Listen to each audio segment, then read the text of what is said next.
how bad is the criticism that you've been receiving so far, or if you've received any? Like, has it been constructive, or have you observed some really bad criticism where somebody wasn't doing that bad, but people just I, th- trashed on them for no reason? I mean, I think if you're constantly trying to improve as a caster, then you're gonna constantly seek feedback, which is I do. Like, no matter what it is, like I always ask whether, like after I finish a tournament or after I finish a game that I know someone watched, I'll say like, what do you have any like constructive criticism or critiques? Hmm. And so like I'm always looking, and I've gotten such a wide range of advice. So like to answer your question is basically I've gotten every type of advice, whether it's short, terse, not useful, long and constructed. Like Hmm. it just depends. Like when I would post my broadcast to the RDota 2 casted subreddit, sometimes I would get a comment that's like, "You would do better as a color commentator," Yeah, I or hate that. I hate that one.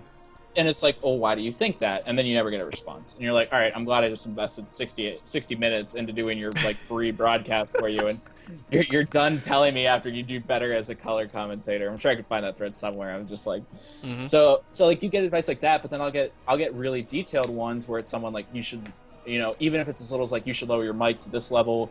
As long you should try to like not be as repetitive when you latch on to like a certain phrase or word that you use at the beginning of a broadcast and you just Hmm. use it repetitively. Hmm. Like I've gotten stuff like that, which is super useful. And that's when I'll go back. Like I like to basically watch game film of myself, Hmm.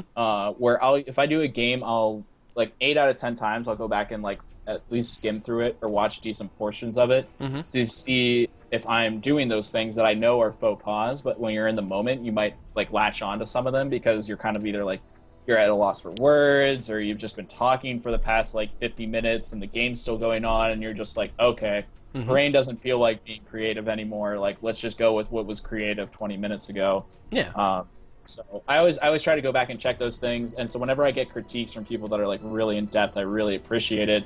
And Hmm. whereas, as I'm sure that one article is talking about, when you get things that are like either you suck or you do better as a color commentator, like Hmm. it really puts the onus on you to try to interpret what that is. And when you don't have a thick skin or you're not capable of handling criticism well, Hmm. like usually that's what probably pushes a lot of people away from like trying to get into broadcasting and stuff. It's just that like that public judgment that they have to like force their own opinion of what that means upon themselves.